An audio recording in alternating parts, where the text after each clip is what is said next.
opportunity sa atin, huwag nating pawalan. Yung salitang opportunity, galing sa salitang Griego, para lang maintindihan nyo, galing sa wikang Griego na ang kahulugan ng opportunity, yung bang kalbo na hindi mo pawawalan kasi walang buhok eh. Yung bang dumaan yung kalbo, hindi mo siya dahil walang buhok eh. Ang gagawin mo ngayon? Yayakapin mo. Hindi mo siya pawawalan. Yun ang ibig sabihin ng opportunity. Yung pagbibigay, isang oportunidad. Bakit? Tignan natin ito. Okay. Opportunity is an opportunity for worship. Sa pagsamba, it is an opportunity for worship.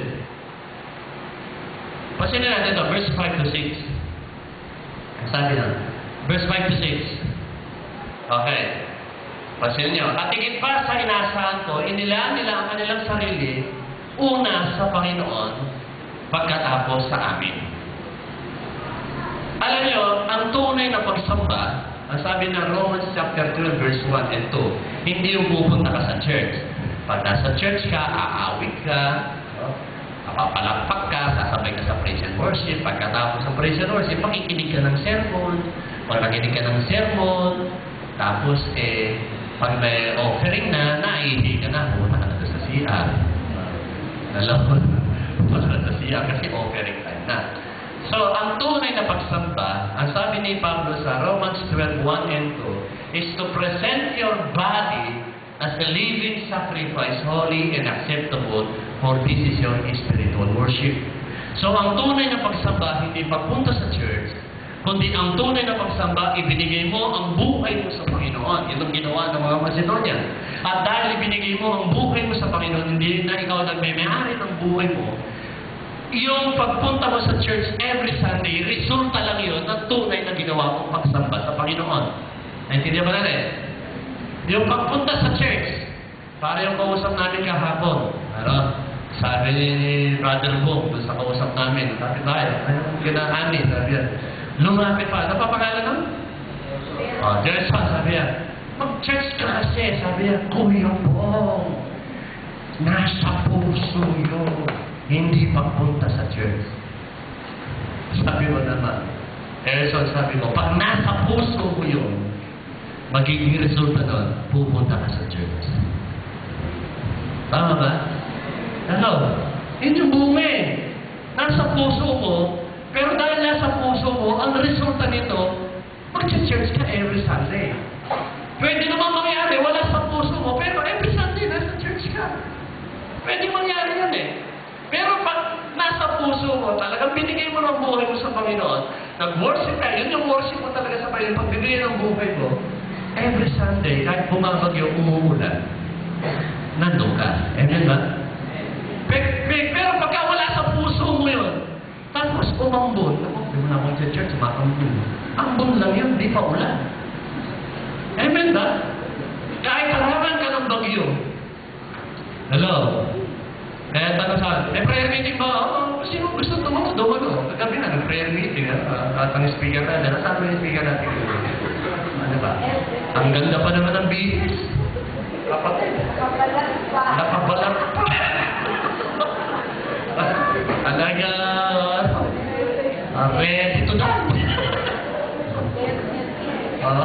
Ang message na, SSS. Pero nakinig naman, na-bless naman kagabi.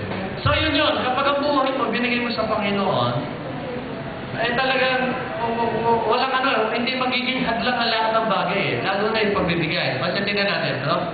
Tingnan natin. Yung mga mananampalataya sa Macedonia, ibinigay mo nila kanilang sarili. Bakit? Yun mo yung pagsamba eh. So it is an opportunity to worship, for worship the Lord. Number 2, it is an opportunity for growth. Para ka lumago. Alam nyo, ang barometer ng pagiging Kristiyano, pag sinabing barometer, sukatan. Ang barometer ng pagiging Kristiyano, ang pagiging mananampalataya, masusukat mo yan sa pamagitan ng pagbibigay. Yung temperature niyan eh. Doon mo masusukat. Para yung dalawang kaibigan. Sabi niya, paano kang magbigay pagdating sa church? Hindi mo lang pumupunta sa church. Ginagawa ko, nagkakaroon mo na akong covenant kay Lord. O, nag-covenant ko kay Lord. Gumagawa ko ng buhi. Bilog. Sabi niya. Ngayon, pag gumagawa ng bilog, kukunin ko lahat ng pera ko, iagis ko sa taas. Kung ano yung pumasok sa bilog, yun ang bibigyan kay Lord. Galing ano. Sabi naman namin, okay ka naman bro, ganun yung ginagawa ko. Kaya lang wala ng bilog. Ano ginagawa mo? Lahat ng pera ko, inaagis ko pataas. Kung ano yung bumagsak, yun ang hindi kailangan nila. Nandito nyo ba? Parang yung bata, sabi niya, Nay, magsisimba ako. Bigyan mo akong pambiling candy. O kaya pambiling fishball para pag after worship, bibili ako fishball para may pagkain. O anak, ito 10 piso ha. Yan, pang fishball mo. O ito 10 piso, pang offering mo. Ay, dito ko ayaw bata, pambili na ako ng fishball. Sabi ng bata, may pang offering pa ako kay Lord. Dahil inaagis yung pera. 10, nakikita. Gumulong yung 10. Gumulong, bumagsak sa kanan. Sabi ng bata, naku, yung offering ko. Nabagsak sa kanan. Pabira, yung offering na nabagsak sa kanan. Hindi yung pambili na ng fishball. Hello? Nakita nyo ba? Okay. Kaya kayo mga estudyante, ngayon pa lang matuto na kayo. Bakit? Kasi ganito yan, ano? Marami nagtatanong, sabi, Pastor, paano ba yan? Halimbawa, yung aming sweldo, yung love gift namin. Siyempre, kakamil na namin ang para kay Lord. Ngayon, pag tinanggal namin yung para kay Lord, bibigyan namin na yung bawon ng mga anak namin. Dapat ba yung mga anak namin magkakabilin para kay Lord? Ang sagot ko, dapat. Bakit? Para matuto yung mga bata, habang bata pa. Ang sabi nga ng Proverbs, train up a child the way he should go, and when he is old, he will not depart from it. So kaya, kayong mga estudyante, hello, sino estudyante dito, pakitaas ang kamay. Gusto niyo kong i-bless kayo, Lord? Ito lang sikreto yan eh. Ito lang sikreto. Pag binigyan ka ng nanay mo, halimbawa, magkano ba mo? 700 isang linggo. 700 isang linggo. Sa mga koleyo, 700 isang linggo. Baon yan eh. 700. So, tanggalin mo na agad yung para kay Lord doon, yung 70 pesos, ang matitira 620. Yun ngayon ang paggastos mo. Amen ba? Alam niyo bakit ko kinukwento ito? Ako nung nag-aaral ako, nakapag-aaral ako sa biyaya ng Panginoon. Sa biyaya ng Panginoon. Sabi ko nga sa inyo, hindi ako nakatapos ng high school. Second year lang ang tinapos ko. Second year high school lang ang tinapos ko. Pero lang dyan sa kabutihan ng Panginoon, nagkaroon ng offer ang DepEd, yung tinatawag na Philippine Educational Placement Test. Yung may mga edad na hindi nakatapos ng high school, binibigyan ng pagkakataon ng examination na kapag nakapasa sa exam na ito, naipasa nila yun, ba second year lang, o kaya grade 6 lang. Matanda na, nahiya na mag-aaral sa high school, binibigyan ng pagkakataon ng DepEd. Pag naipasa yung, halimbawa, naipasa yung first year, second year, third year, fourth year, kahit grade 6 lang ang tinapos niya, ang bagsak niya kuleyo. Ako po, second year ang tinapos ko, naipasa ko yung third year at yung fourth year. Kaya bumagsak ako ng kuleyo. Hello? Ngayon, ako ay nag-aaral sa Bible School. Sa Bible School namin, nag-aaral ako 4 na taon.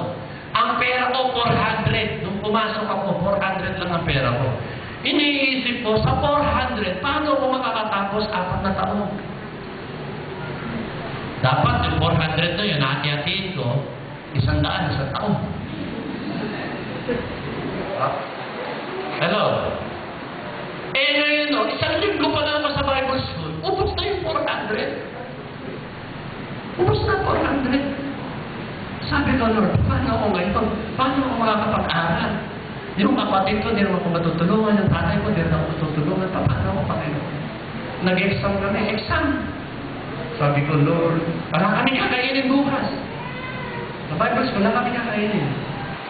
Sabi ko, Lord, huwag mo akong mabayaan. Pag pinabayaan ko rito, Lord, sabi ko, hindi na ako mag-aaral, hindi na ako maglilingkod sa iyo. Dinala mo ako rito, nagdesisyon ako, kahit mahirap yung trabaho ko, kahit kumikita ako, sabi ko, ginibang ko lahat yun para sumunod lang ako sa iyo. Gagawin ko, Lord, ang lahat ng gusto mong ipagawa sa akin, pero huwag mo akong pabayaan. Yan ako, binang ko kay Lord. Umupo ako doon sa puno ng mangga, umiiyak ako kay Lord. Sabi ko, wala na kami makain bukas. At di nakipag-covenant ako sa Panginoon. So may pananampalataya ko si Lord ang gagawa.